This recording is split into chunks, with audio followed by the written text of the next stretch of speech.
চ্যাপ্টারে আমরা কোন থেকে কোন অবধি পড়বো সেইটা দেখার জন্য আমি পড়াচ্ছি। দেখো, প্রথমে এখান থেকে শুরু হবে পড়াটা। আমাদের উদ্ভিদের যৌন জননের আগে পর্যন্ত এই অবধি অল্প একটু পড়া দিচ্ছি। এটা দেখে কেউ দু পেজ পড়া দিচ্ছি, দু পেজ পড়িয়েও দিচ্ছি। প্রথমে আসি রিপ্রোডাকশন। জনন কাকে বলা হয় বা প্রজনন কাকে বলে? প্রজনন হলো সেই জৈবিক প্রক্রিয়া যার মাধ্যমে জীবিত জীব তাদের সন্তান উৎপাদন করে এবং প্রজাতির ধারাবাহিকতা বজায় রাখে। এটা হচ্ছে প্রজনন। এটি ব্যক্তির টিকে থাকার জন্য অপরিহার্য নয়, তবে প্রজাতির টিকে থাকার জন্য অত্যন্ত গুরুত্বপূর্ণ। এটা ব্যক্তি যে সে টিকে থাকার জন্য অপরিহার্য নয়, কিন্তু তার যে প্রজাতি বা স্পিসিস, যেমন মানুষের স্পিসিসকে টিকিয়ে রাখার জন্য এই প্রজনন প্রক্রিয়াটা অত্যন্ত গুরুত্বপূর্ণ। প্রজনন মেনলি দুই রকম, অযৌন প্রজনন আর হচ্ছে যৌন প্রজনন। তো আমরা প্রথমে যৌন প্রজনন সম্পর্কে পড়বো। তার আগে দেখে নিই অযৌন আর যৌন প্রজননের মধ্যে কি কি পার্থক্য আছে। অযৌন প্রজনন সেটা হচ্ছে একটি জনক উদ্ভিদের সাথে জড়িত থাকে। মানে ধরো একই একই গোত্রীয় যে উদ্ভিদ, সেটা মেল ফিমেল কোনো আইডেন্টিফিকেশন নেই, মেলের সাথে মেলই হয়ে সেখান থেকে উৎপাদন হয়ে গেল, সেটা হচ্ছে একটা প্যারেন্ট প্লান্ট, সেটা থেকেই জড়িত থাকে, এটা অযৌন প্রজনন। আর অ্যাসেক্সুয়াল রিপ্রোডাকশন তার হচ্ছে ইংরেজি নাম, আর সেক্সুয়াল রিপ্রোডাকশন যৌন প্রজনন। এটার মধ্যে উভয় পুরুষ এবং স্ত্রী জনক জড়িত থাকতে হবে, না হলে হবে না। এক্ষেত্রে এক লিঙ্গ উদ্ভিদে ঘটে, আর এক্ষেত্রে যদি উভলিঙ্গ উদ্ভিদে ঘটে। নিম্ন স্তরের উদ্ভিদে ঘটে, এগুলো উচ্চ স্তর হায়ার হায়ার কোয়ালিটিতে হায়ার স্পিসিসের মধ্যে ঘটে। এখানে সাধারণত জিনগত সাদৃশ্য দেখা যায়, এই সেম প্যারেন্ট জিন যেরকম সেরকম মানে চাইল্ড চাইল্ড জিনও সেরকম জিনগত সাদৃশ্য দেখা যায়। আর এখানে জিনগত বৈচিত্র্য দেখা যায়, কারণ মায়ের থেকে কিছু আসে, বাবার থেকে কিছু আসে, পুরুষ স্ত্রী থেকে আসে বলে আমাদের জিনগত বৈশিষ্ট্য দেখা যায়।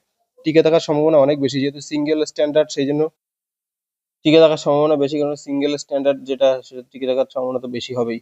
আর এটা টিকে থাকার সম্ভাবনা তুলনামূলক কম হবে, কেননা দেখা যাচ্ছে যে এই যে বিভিন্ন রকমের রোগ যদি মানে স্ত্রী প্ল্যান্টের মধ্যে থেকে যদি কোনো রকম জিন জিন ঘটিত যেটা খারাপ জিন, সেগুলো যদি চলে আসে, টিকে থাকার সম্ভাবনা তো কমবেই। সেই সবগুলো সম্ভাবনা থাকে, সেই সম্ভাবনা দিয়ে দিয়েছে। প্রজনন অঙ্গ উপস্থিত থাকে না, আর এখানে সম্পূর্ণ বিকশিত প্রজনন অঙ্গ উপস্থিত থাকে। ঠিক আছে, এই গেল যৌন এবং যৌন প্রজননের মধ্যে সংখ্যা, এই পার্থক্য। আর হচ্ছে যৌন প্রজনন হচ্ছে প্রথমে কি হয়, যেহেতু বলেছি যে স্ত্রী পুরুষ উভয়ে জড়িত থাকে, সেখানে পুরুষ গ্যামেট বা শুক্রাণু, স্ত্রী গ্যামেট বা ডিম্বাণু, এই দুটো মিলিত হবে হয়ে আমাদের যেটা তৈরি করবে জাইগোট। এখান থেকে পরীক্ষার প্রশ্ন আসে, শুক্রাণু এবং ডিম্বাণু মিলনের যেটা তৈরি হয় সেটা কি, সেটা হচ্ছে জাইগোট বলা হয়। ঠিক আছে, জাইগোট থেকে নতুন জীবের বিকাশ ঘটে, এটা পরীক্ষায় আসে এমসিকিউ আকারে। জীবের বিকাশ ঘটে নিচের কোনটি থেকে? শুক্রাণু, ডিম্বাণু, বোথ আর জাইগোট। জাইগোট থেকে নতুন জীবের বিকাশ ঘটে।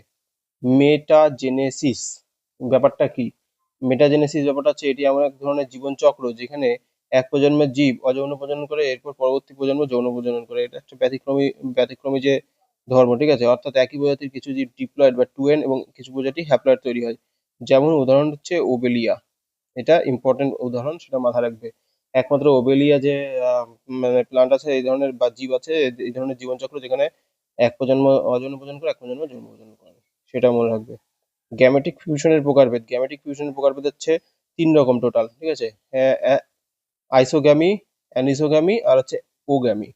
তা আইসো কথাটার অর্থ হচ্ছে সেম, মানে আকৃতিগতভাবে এখানে ভাবে হবে, আকৃতিগতভাবে সদৃশ্য গ্যামেটের একই আকার ও আকৃতির যে মিলন, সেম দেখতে, একদম সেম, সেম টু সেম, বলা হয় আইসোগ্যামি। যে মিলন ঘটার ফলে যে গ্যামেট তৈরি হয় সেটাকে বলা হয় আইসোগ্যামেট। উদাহরণটা পড়বে ক্লামাইডোমোনাস।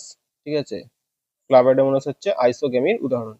অ্যানিসোগ্যামি মানে হচ্ছে এখানে সাইজের পার্থক্য আছে, আকৃতিগত স্তর ভিন্ন গ্যামেটের ভিন্ন আকৃতি আকার আকৃতির মিলন হয়, যেমন একটা আলাদা একটা আলাদা গিয়ে দুটো মিলে একসাথে হয়েছে এরকম, এর ভিতরের বৈশিষ্ট্যটা ভিতরে ঢুকে গেছে, সেটা হচ্ছে হলো অ্যানিসোগ্যামি। আর ওগ্যামিটা হচ্ছে অ্যানিসোগ্যামির একটা ধরন, মানে অ্যানিসোগ্যামির কোয়ার্টারলি একটা ধরন, যেখানে বড় স্থির ডিম্বাণুর সাথে ছোট চলনশীল শুক্রাণু মিলন হয়, যেটা হচ্ছে হিউম্যান। এটা হচ্ছে বড় ডিম্বাণু, যেটা হচ্ছে ওভারি থেকে একটা ছোট্ট শুক্রাণু গিয়ে মিলিত হলো, বা কিছু উদ্ভিদ প্লান্টের ক্ষেত্রেও সেটা হতে পারে, সেটা বলা হয় ওগ্যামি। ও মানে হচ্ছে এগ, এগ বড় হবে, স্পার্ম ছোট হবে, এটা হচ্ছে ওগ্যামি বা অ্যাগামি। এভাবে মনে রাখবে। গেল তিনটে। তারপরে আসি আমরা হ্যাপ্লয়েড প্রজন্ম। ক্লামাইডোমোনাসের অযৌন জনন পদ্ধতি কিরকম করে ঘটে, মানব ডিম্বাণু কিরকম হয়। এই যে ডিম্বাণুটা থাকবে, এর ভিতরে তোমার করোনা ভাইরাসের মতো স্পাইক থাকবে। ঠিক আছে, করোনা বহিস্তরের স্তক যেটা, সেটা হচ্ছে বহিস্তরের স্তক, এটা এগুলো দেখে নেবে, এগুলো অতটা বেশি ইম্পর্টেন্ট না। সাইটোপ্লাজমের ভেতরে সাইটোপ্লাজম নিউক্লিয়াস থাকবে, নিউক্লিয়াসটা অ্যাকচুয়ালি এটা নিউক্লিয়াস। আচ্ছা, মানব শুক্রাণু দেখতে কেমন, কোনটার কি মাথা? এটা মাথা। এটা গ্রীবা হচ্ছে এইটা, এই পোর্শনটা সেন্ট্রিওল গ্রীবা। সেন্টিওল হচ্ছে ভিতরের অংশ, গ্রীবা হচ্ছে এইটা, ভেতরে পুরোটা মিলে হচ্ছে আমার এই যে জায়গাটা দেখা যাচ্ছে হলুদ রঙের, এটা সেন্ট্রিওল। এটা হচ্ছে আমার মিডিল প্লেস, ঠিক আছে। মাইটোকন্ড্রিয়া, এই যে ক্রিস্টি বা এর মতো যেটা অবস্থান দেখা যাচ্ছে সেটাকে বলা হয় মাইটোকন্ড্রিয়া। আর এটা হেড, ঠিক আছে। আর এটা লেজ, টেল, এখান থেকে এই পর্যন্ত লেজ। তো এইগুলো অত বেশি ভাইটাল না, আমাদের উদাহরণটা বেশি ভাইটাল, ঠিক আছে। তো এখানে আমরা অযৌন প্রজনন সম্পর্কে পড়ি। অযৌন প্রজনন টোটাল হচ্ছে আমার 5 রকম, ঠিক আছে। 5 রকমের মধ্যে কি কি আছে? বাইনারি ফিশন, বাইনারি, এগুলো এখান থেকে বেশি বেশি ইম্পর্টেন্ট। অ্যামিবা, লেশম্যানিয়া, এদের কি মানে কোন পদ্ধতিতে প্রজনন ঘটে সেগুলো সম্পর্কে উদাহরণগুলো বেশি ইম্পর্টেন্ট পরীক্ষায় আসে। যেমন মূল অ্যামিবা যেটা, সেটা ছদ্মপদ বের হয়, ঠিক আছে। এই যে পা এখানে দেখো দুটো ছিল, তিনটে ছোট হয়ে ছদ্মপদ হবে। তারপর নিউক্লিয়াসে বিভক্ত হয়, নিউক্লিয়াসটা দুই ভাবে বিভক্ত হয়ে যাচ্ছে। তারপরে কি হয়? বিভক্ত হয়ে যাওয়ার পরে এখানটা এই অঞ্চলটা ছোট হতে হতে সংকীর্ণ হতে হতে কাটিং হয়ে যায়, কাটিং হয়ে সাইটোপ্লাজম বিভক্ত হয়।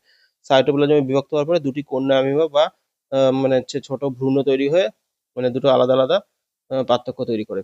তাহলে আমার এখানে দ্বিখণ্ডন বা বাইনারি ফিশন, এটা একটি অযৌন প্রজনন প্রক্রিয়া, যেখানে একটি এককোষী জীব দুটি সমান জিনগতভাবে অভিন্ন কন্যা কোষ তৈরি করে। এটি শুধুমাত্র এককোষী জীবেদের দেখে দেখা যায়, যেমন অ্যামিবা, লেশম্যানিয়া ডেনোমানি, ঠিক আছে। লেশম্যানিয়া হচ্ছে কালা জ্বরের যে মাছি, সে তার যে ভাইরাস, মানে সেগুলো বাইনারি ফিশনের মধ্যে দেখা যায়। ভাইরাস, সরি, প্রোটোজোয়া, ঠিক আছে। লেশম্যানিয়া ডেনোমানি এটা হচ্ছে প্রোটোজোয়া।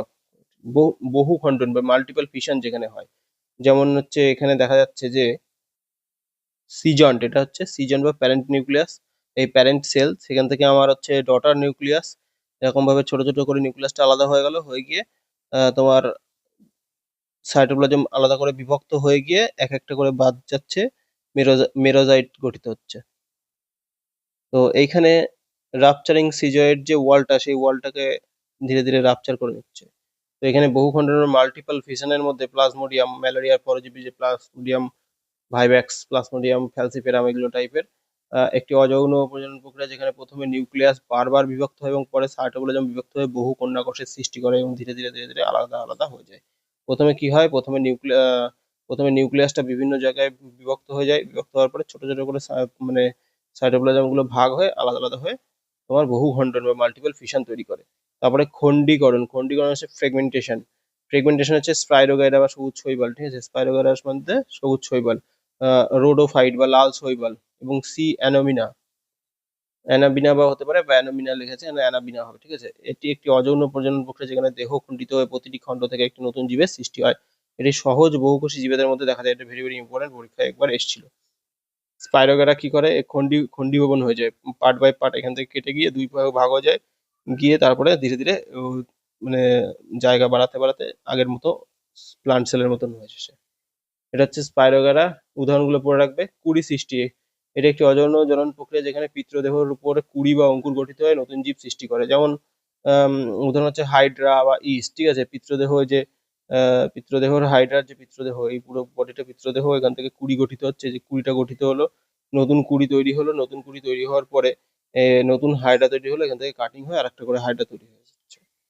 কোষ বিভাজনের ফলে পিত্রদেহের উপরে ছোট কুড়ি গঠিত হয়, কুড়ি বড় হয়ে পিত্রদেহ থেকে আলাদা হয়, নতুন জীব তৈরি হয়। এটি একটি সহজ বহুকোষী ও এককোষী জীবেদের মাধ্যমে দেখা যায়। উদাহরণ হচ্ছে হাইড্রা বহুকোষী, আর ইস্ট হচ্ছে এককোষী। এককোষী বাডিং দেখা যাচ্ছে ইস্টের ক্ষেত্রে, বহুকোষী বাডিং দেখা যাচ্ছে হাইড্রার ক্ষেত্রে। পুনর্জন্ম বা রিজেনারেশন টেকনিক, রিজেনারেশন টেকনিক হচ্ছে প্ল্যানেরিয়া হাইড্রারও রিজেনারেশন হয়। সেটা হচ্ছে, তাহলে হাইড্রার ক্ষেত্রে বাডিং এর মাধ্যমে হয়, আর হচ্ছে রিজেনারেশনের মাধ্যমেও হয়, এটা মাথায় রাখবে। এটি একটি অযৌন জনন প্রক্রিয়া, যেখানে মূল দেহের কোনো অংশ থেকে নতুন জীবের সৃষ্টি হয়। মূল দেহের কোনো অংশ, যেহেতু এটা মূল দেহের অংশ থেকে হয়েছিল, সেটাকেও রিজেনারেশনের মধ্যে রাখা যায়। তাহলে হাইড্রা আমার কি হচ্ছে? হাইড্রা থেকে, এই যে হাইড্রা, এই হাইড্রা ধীরে ধীরে তৈরি হচ্ছে, যে ডিসপেরিং স্পোর্স স্পোর্স ছড়াচ্ছে, ছড়িয়ে এর মাথা দিয়ে আবার নতুন করে একটা হাইড্রা তৈরি হচ্ছে। আচ্ছা, চলে আসি উদ্ভিদের অযৌন প্রজনন। এটি একটি এক ধরনের অযৌন প্রজনন পদ্ধতি, যেখানে উদ্ভিদের মূল কাণ্ড পাতার মতো অঙ্গ থাকে। এটি কাটিং বা কলম ইত্যাদি পদ্ধতিতেও হতে পারে। এই প্রজননে বীজের প্রয়োজন হয় না। নতুন উদ্ভিদটি মাতৃ উদ্ভিদের সঙ্গে জিনগতভাবে একই রকম হয়। যেমন ধরো, উম, এই যে মূলের দ্বারা মিষ্টি আলু, ঠিক আছে। এই মিষ্টি আলুর যে শিকড়, এখান থেকে কাটিং করে রেখে দাও, সেখান থেকে তোমার গাছ হয়ে যাবে। এটা তাহলে নতুন ধরনের প্রজনন প্রক্রিয়া, ভেজিটেটিভ প্রপাগেশন বলা হয় এক্ষেত্রে। মানে তারা তোমার রাই রাই আদার ভেজিটেটিভ প্রপাগেশন হয়, মানে পরীক্ষায় প্রশ্ন আসে ভেজিটেটিভ প্রপাগেশন দেখা যায় নিচের কোনগুলির মধ্যে, সেখানে মধ্যে আদা যদি থাকে, আলু যদি থাকে, কন্দ আলু, আলুর কাণ্ড থেকে তোমার চোখ বলা হয়, এখান থেকে মুকুল তৈরি হয়ে আলুর গাছ তৈরি হয়ে যায়। আদারও এখান থেকে গুটি গুটি করে এখান থেকে গাছ তৈরি হয়। তারপরে তোমার হচ্ছে পাতা দিয়ে হতে পারে, সেটা ভেজিটেটিভ প্রপাগেশন। পাতা দিয়ে হতে পারে, পাতার যে যেমন পাথরকুচির পাতা, গোড়া দিয়ে এখান থেকে লোম ছিঁড়িয়ে গাছ হয়ে গেল। পেঁয়াজের কি হয়, পেঁয়াজের কাণ্ড থেকে হয় পরিবর্তিত পাতা, যেটা হচ্ছে ভেতরে থাকে, আর এখান থেকে তোমার বাল্ব বা গুঁড়ি, এইগুলো হচ্ছে অ্যাকচুয়াল শিকড়। ঠিক আছে, সেখান থেকে তাহলে কাণ্ড দিয়ে হয়। বাল্ব দিয়ে রানার দ্বারা অ্যাক্সিস, এই যে ডালের মতো যে রানার, এই রানার দিয়ে তোমার এক একটা করে অ্যাক্সিস তৈরি হয়। তারপরে তোমার হচ্ছে সাকার দ্বারা হচ্ছে তোমার একটা কাণ্ডর এখানে পাতার যেটা সেটা হচ্ছে সাকার, ঠিক আছে, সেখান দিয়ে তৈরি হয়ে যেতে পারে। তাহলে আলুর চোখ আসলে কাণ্ডের নোডে অবস্থিত গাছটি ধরনের কুড়ি একে চোখ বা আই বলা হয়, আর এই চোখ থেকে নতুন আলু জন্মায়। তাহলে ভেজিটেটিভ প্রোপাগেশন বোঝা গেল। তারপরে আসি অযৌন জননের প্রকারভেদ, সেটা হচ্ছে তিন রকম: কাটিং হতে পারে, লেয়ারিং হতে পারে, কলম হতে পারে। কাটিং যেটা সেটা হচ্ছে তোমার উদ্ভিদের কোনো অংশ কাণ্ড বা পাতা কেটে মাটিতে লাগানো হয়, যেমন গোলাপ গাছ কেটে মাটিতে লাগা দেওয়া হয়ে যাবে মানি প্লান্ট। কলা গাছ কেটে লাগিয়ে দিলে কলা গাছ থেকে গোড়া দিয়ে এরকম তৈরি হয়ে যাবে। আখ কেটে লাগিয়ে দিলে আখের গোড়া থেকে শিকড় ছেড়ে গাছটা তৈরি হয়ে যায়। এটা হচ্ছে কাটিং প্রসেস। লেয়ারিং প্রসেস যেটা সেটা হচ্ছে উদ্ভিদের কাণ্ড মাটির কাছে বাঁকিয়ে চাপ দেওয়া।